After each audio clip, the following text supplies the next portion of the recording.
What's up, guys and girls, and welcome to what's hopefully one of many tunes posted on the Protein HD YouTube channel.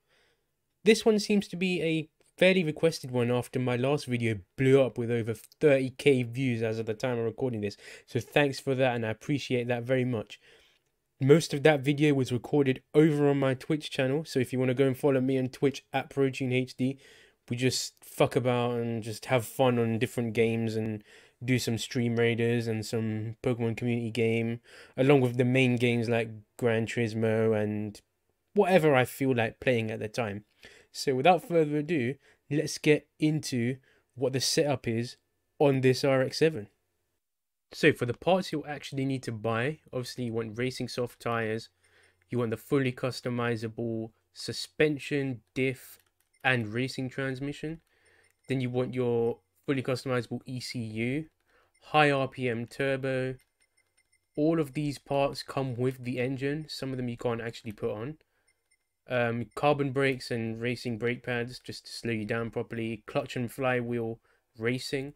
And then everything else is optional. So your ballast, your brake controller, and your power restrictor. So your suspension, you want the lowest on both.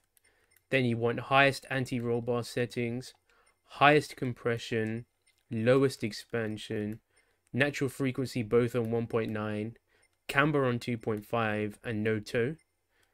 Then for your diff, you want your initial torque at 60, your acceleration at 5, and your braking at 60.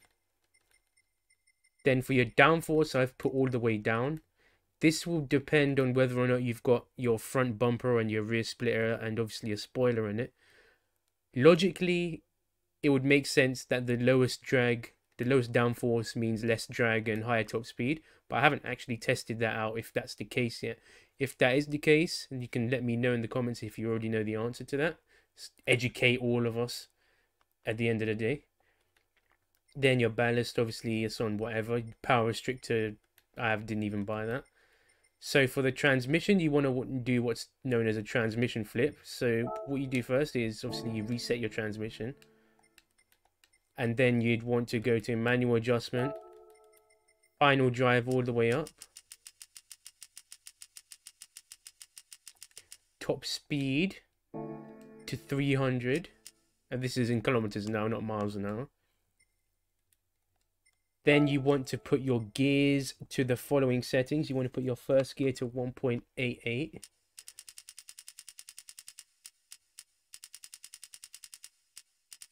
Then you want to put your second gear to 1347. Then you want to put your third gear to 1003. Then you want to put your fourth gear to 0836.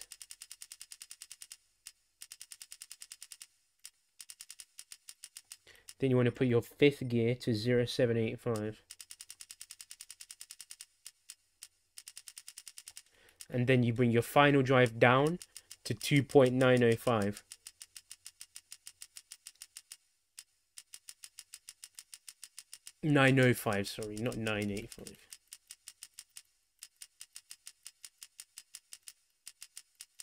There we go. So this might be a bit outrageous in terms of first and second gear, and it is. This car cannot launch very well, which is why I'll leave it up to you to adjust first, second, and third. Fourth gear is going to be your cruising gear, which is why I'd recommend you keep it like that. And then fifth gear is your drafting gear, and you can adjust that depending on how fast the cars around you are going. Obviously, this is not going to compete with like fucking Tomahawks or whatever, but it's just there just in case. This is a base tune, so you can adjust it however you want. So now, let's go to the track and see how it performs. I will be honest, the launch is not particularly good on this, but that's why I've left it up to you to decide how you want to launch this vehicle. If you want to launch it very slowly like how I did, or if you want to optimize it for getting to top speed as quickly as possible, then you can do that as well. I'd suggest leaving fourth and fifth gear as they are and adjusting the first three gears if you wanted to do that, because fourth gear is your cruising gear. You'll be cruising between 270 and 280 depending on the conditions. As you can see, we've got a 6.2 meter per second crosswind, which didn't really help in terms of stability. You can feel the right hand side of the controller vibrating a lot more than the left side, so you can feel the wind crashing into that side of the car. It does tend to push it over to the right slightly, especially with a light car like this. This weighs about 1,030 kilos or something like that. But on this run, I managed to get up to 270 on the pit straight and then 280 on the back straight.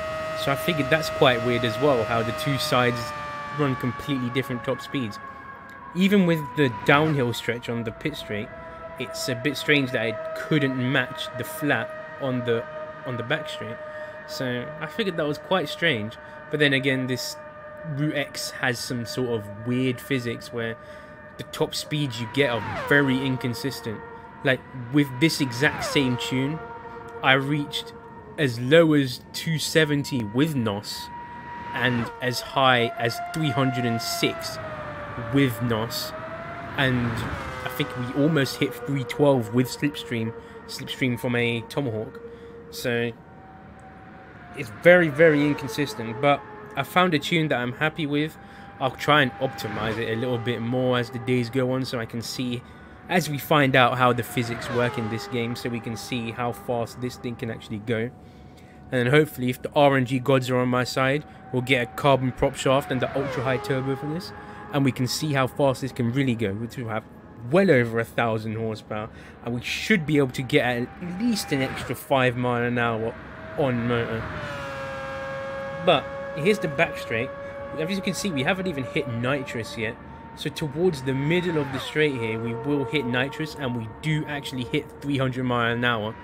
And then we enter the tunnel, the headlights pop up, and then we drop down a mile an hour because of the extra drag from the headlights. But you can hit 300 miles an hour with NOS on this. This hovered around 280. It was still climbing up 280 actually, but with NOS, got it straight to 300, no problem. So if you made it this far, find the video. Thank you for watching. I hope to see you in the next tune, and I'll leave you to the rest of this run so you can see the magic 300.